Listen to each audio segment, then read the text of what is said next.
కొంతమంది అంటారు, అయ్యా ఎంత పరిశుద్ధంగా జీవిస్తున్నా నాలో ఏదో ఒక పాపాన్ని ఎత్తి పొడుస్తున్నారయ్యా, వాళ్ళంతటికి వాళ్ళే కావాలని నన్ను రచ్చగొట్టి, ఏంటి వాళ్ళంతటికి వాళ్ళే నన్ను కావాలని నాలో ఉన్న, కొంతమంది అంటారు నాలో దాగి ఉన్న సింహం బయటికి, ప్రైజ్ ది లార్డ్, హల్లెలూయా.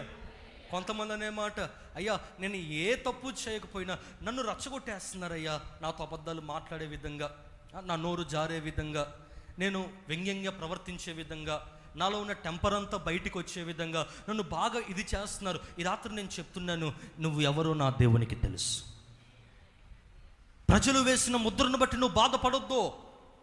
ప్రజలు నీ మీద వేసిన చెడ్డ ఆలోచన బట్టి బాధపడొద్దు.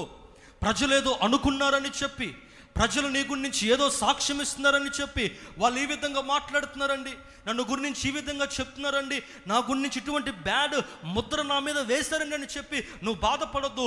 ఈ రాత్రి ప్రార్థిస్తున్న నీవు, విశ్వాసం కలుగున్న నీవు, భక్తి చేస్తున్న నీవు, యేసు రక్తంలో కడగబడిన నీవు, నీవెవరో నీ దేవునికి రాత్రి బాగా తెలుసో. హల్లెలూయా. ఈ మాట వింటున్నప్పుడు నాకు ధైర్యం వస్తుందన్న వారు గట్టిగా చప్పట్లు కొడుతూ ప్రభు నామాన్ని కనపరుద్దాం. God know who you are, God know what you are. దేవునికి తెలుసు నువ్వేంటో, నువ్వు ఎలాంటి వాడువో, నువ్వు ఎలాంటి దానివో. నువ్వు వాళ్ళేదో అన్నారని, వీరేదో అన్నారని, వీళ్ళేదో అన్నారని చెప్పి నువ్వు భయపడొద్దు, బాధపడొద్దు. నా దేవుడు నీతో సూటిగా ధైర్యవంతమైన మాట మాట్లాడుతున్నాడు.